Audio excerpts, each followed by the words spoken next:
But I really want to emphasize this because you do not want to play yourself. Do not play yourself when it comes to changing careers. Welcome back to my channel where I teach high achievers how to land new jobs they'll love at companies they love. I'm Adunola, Adeshola, and in today's video, I'm going to be walking you through some of my best tips on how to successfully change careers. So if you want to transition to a similar role in a new industry, or if you want to switch gears entirely, then this video is just for you. I have helped high achievers transition to a variety of industries, from PR to HR, from sales to marketing, from education to entertainment, from banking to oil and gas. The list goes on and on. Some of them wanted to change roles completely, and some of them wanted to continue doing what they currently do, just in a new sector. Both of them are completely possible for you to do as well, and it's just a matter of knowing how to do it the right way. And today I'm going to show you exactly how. And if you want to learn more about how you can work with me to successfully change careers and land a new job that you'll love, then you're definitely going to want to stick around until the end, because I'm going to be giving you all the details on how you can work with me. And you're going to want to stay until the end regardless, because these tips are coming in hot and you do not want to miss a single one of them. So number one, you want to find your sweet spot. Don't assume that you have to be like Drake and start from the bottom, okay?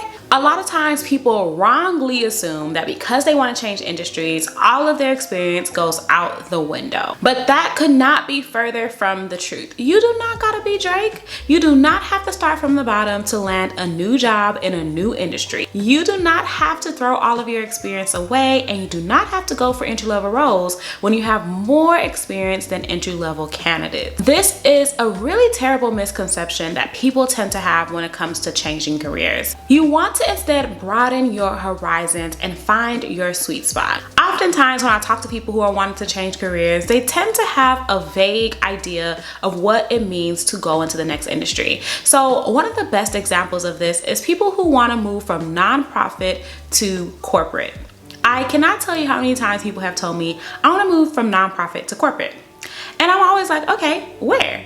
Because there are so many industries in corporate America. There are so many companies, there are so many roles. There are so many things that you can be doing if you want to move from nonprofit to corporate. You are just only touching the tip of the iceberg. And so if you want to change industries, don't just assume that you have to start from the bottom, but you also need to get clear on what is out there for you. Find the sweet spot between your expertise and your interests. Start to do a little bit of digging. Get clear on what companies are out there, what roles are available for you based on your experience and your interests. Get clear on the type of things that you can do in those industries. There are probably tons of roles and tons of companies that you didn't even consider that align with what you're looking to do next, but you just didn't know. And so don't just assume that you have to start from the bottom. Instead, find the sweet spot between your expertise and your interests. Get your Blue's Clues on and start looking around to see what is out there before you just assume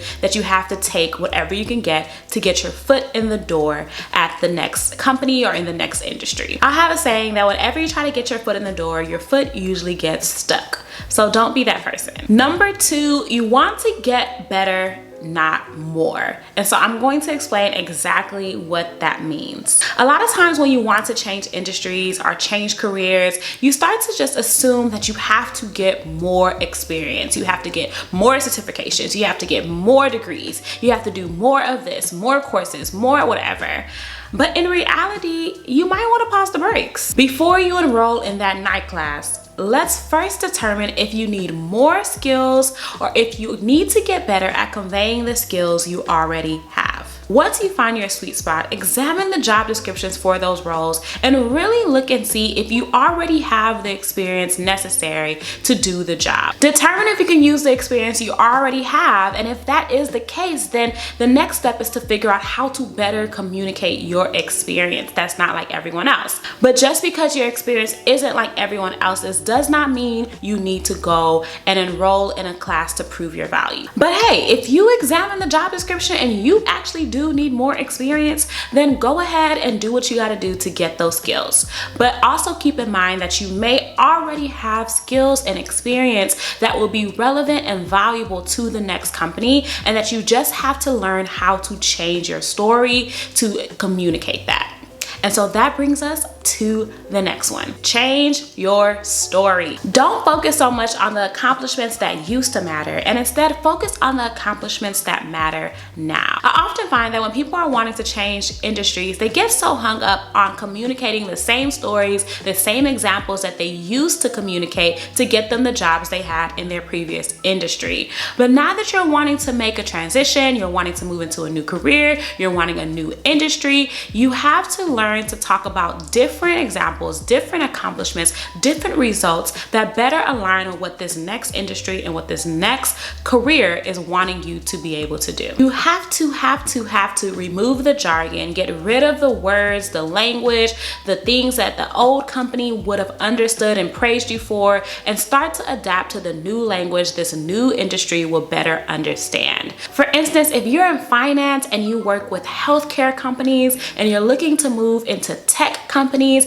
then you don't want to keep talking about the hospitals and the healthcare companies that you used to work for. You want to change all of that, remove that language, and focus on the finance experience you bring to the table for those tech industries. Talking about who you did it for would only make the next company in the tech industry feel like you don't have what it takes to succeed in the tech industry, even though you do. And so you really have to learn to change your language. And if you're wanting to make a completely different change in your career and you're no longer wanting to do the role that you've been doing, then you definitely have to take inventory and reevaluate the things that you bring to the table for this new industry. After that, you want to learn how to leverage your unique perspective. I have some maybe harsh news for you, and it's you will never be a typical candidate for the role that you're going after next, simply because you are bringing a different knowledge, skill set, perspective, background to the position. So if you are trying to fit into the box of all the other candidates who have been in that industry for more time than you, then you're always going to doubt yourself. You're always going to see your experience as a liability, and that's going to hold you back. Instead, you need to leverage the fact that you bring a different perspective to the role. You have to leverage the fact that you are not like any other candidate, and because of that, you are uniquely qualified to excel in the position because you bring a skill set that most people who are already in that industry do not possess. You have to fully believe that and embrace the fact that your perspective is so much more different and maybe even a little bit better because you are coming from a different industry. Embrace the fact that you are not a typical candidate and you can never be one, and let that be the reason why you really believe that you are the best person for the job. The other thing that you need to do is authentically connect with new people in your new industry. Don't rely on people in your old industry to help you land a new job. Sure, they might be able to help, but it's not really the best use of your time to talk to people who aren't in the industry and the career that you want to be a part of next. Even if you don't know anyone or don't know where to start with connecting with the right people, find people who have made similar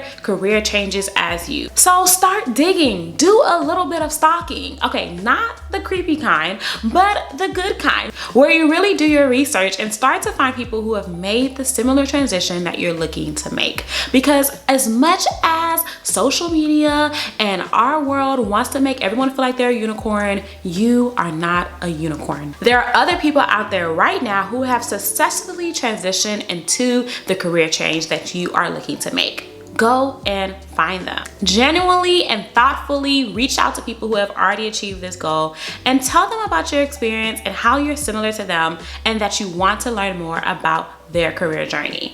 But the key here is to go into those conversations clear about your value and what you want to do next, so that you can have conversations with people who see themselves as your peers and not people who give you advice and send you on your way. When people see you as their peer and they feel like you're clear on what you can do and what you want, they're more likely to want to help you without you having to beg them or ask them or unsolicitedly send your resume to them. So I recommend following all of these steps first before you actually start connecting with people in that industry, because that's going to help you make the most of your time. Moving on to the next one on how to successfully change careers, and it is do not assume that you have to settle. I said this earlier, but I really want to emphasize this because you do not want to play yourself. Do not play yourself when it comes to changing careers. If you really follow all of these tips, you'll get to a place where you feel confident enough to go after the roles that you want and not play small.